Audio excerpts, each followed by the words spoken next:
सुबह सपा प्रमुख ओपी राजभर ने घोसी लोकसभा सीट पर मिली हार के बाद आज अपने नेताओं संग समीक्षा बैठक की। वहीं बेटे की हार का ठीकरा ओम प्रकाश राजभर ने भाजपा पर फोड़ा है। सुबह सपा के केंद्रीय कार्यालय रसड़ा पर एक समीक्षा बैठक के दौरान अपने कार्यकर्ताओं को संबोधित करते हुए ओपी राजभर ने कहा कि आप लोग भी बोलना सीखिए। हमारी पार्टी ईमानदारी से जहां जो लड़ा उसको वोट किया।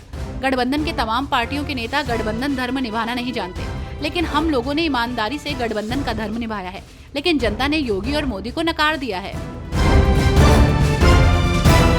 जैश ए मोहम्मद की ओर से राम मंदिर को उड़ाने की धमकी दिए जाने के बाद अयोध्या अलर्ट मोड पर आ गया है। राम मंदिर में निगरानी बढ़ा दी गई है, तो वहीं मंदिर समेत महत्वपूर्ण स्थलों की सुरक्षा को लेकर विशेष सतर्कता बरती जा रही है। महर्षि वाल्मीकि एयरपोर्ट की भी सुरक्षा में इजाफा किया गया है। उत्तर प्रदेश में बिजली को लेकर ऊर्जा मंत्री का बड़ा बयान सामने आया है। ऊर्जा मंत्री ए.के. शर्मा ने बताया कि भीषण गर्मी के चलते राज्य में इन दिनों रिकॉर्ड मांग के मुताबिक बिजली की आपूर्ति की जा रही है। दावा किया गया कि औद्योगिक क्षेत्रों से लेकर महानगरों, मंडल और जिला और तहसील मुख्यालयों, बुंदेलखंड क्षेत्र, नगर पंचायतों आदि में 24 घंटे बिजली दी जा रही है और गाँव में भी 23 घंटे 55 मिनट बिजली दी जा रही है। भाजपा के प्रदेश अध्यक्ष भूपेंद्र सिंह चौधरी ने कहा कि हमने संगठन की बैठक की है, जिस प्रकार के परिणाम आए हैं उस जनादेश को हमने स्वीकार किया है, लेकिन एक संगठन के नाते हमने सभी विषयों की समीक्षा करने का निर्णय लिया है। नगीना सांसद चंद्रशेखर ने लखनऊ में मौलाना सज्जाद नोमानी से मुलाकात की है। इस दौरान दोनों के बीच मुसलमानों और वंचित वर्ग के मुद्दों को लेकर बातचीत हुई। मौलाना ने देश में मॉब लिंचिंग के खिलाफ आवाज उठाने और इस पर कड़ा कानून बनाने पर जोर दिया। चंद्रशेखर ने कहा कि वो आमजन के मुद्दों को मजबूती से उठाएंगे। यूपी में एकता और भाईचारे का माहौल बनाने पर बातचीत हुई। मुरादाबाद के पूर्व सांसद डॉक्टर एस.टी. हसन ने कहा कि पार्टी के राष्ट्रीय अध्यक्ष अखिलेश यादव का आदेश होगा तो उपचुनाव लड़ने में कोई हर्ज नहीं है। वो आदेश का पालन करते हुए उपचुनाव लड़ेंगे, मना नहीं करेंगे। सपा सांसद ने बताया कि लोकसभा चुनाव के दौरान पार्टी के राष्ट्रीय अध्यक्ष अखिलेश यादव ने उनसे रामपुर लोकसभा लड़ने के लिए कहा था।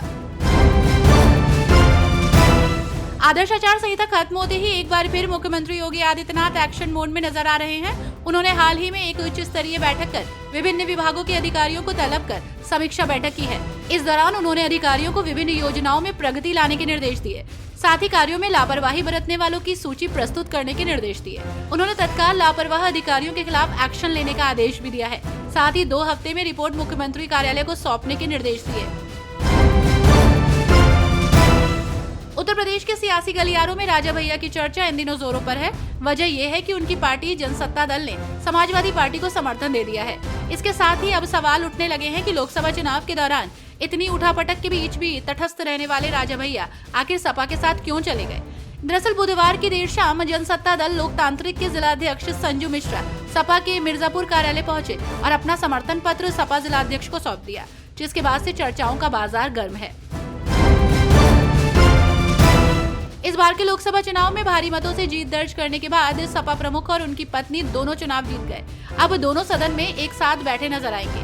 17वें लोकसभा में भी दोनों लोकसभा सदस्य थे, लेकिन अलग अलग समय पर। 2019 में अखिलेश यादव ने आजमगढ़ से जीत दर्ज की थी, जबकि डिम्पल यादव को सुब्रत पाठक से हार का सामना करना पड़ा था। फिलहाल अब अखिलेश और डिम्पल उत्तर प्रदेश के पहले ऐसे जोड़े बन गए हैं जो एक साथ लोकसभा में पहुंचे हैं। नोएडा में एक बड़ा जमीन घोटाला सामने आया है। दरअसल 2 कंपनियों ने सिंडिकेट बनाकर नोएडा के 2 सबसे कीमती प्लॉट सेक्टर 92 और सेक्टर 72 हथिया लिए, वो भी रिजर्व प्राइस से महज 5 लाख ज्यादा देकर। सिंगल बिड नोएडा अथॉरिटी ने आंख मूंद कर बिल्डर को उपकृत कर दिया और बताया जाता है कि नोएडा से लखनऊ जमकर उपकार हुआ।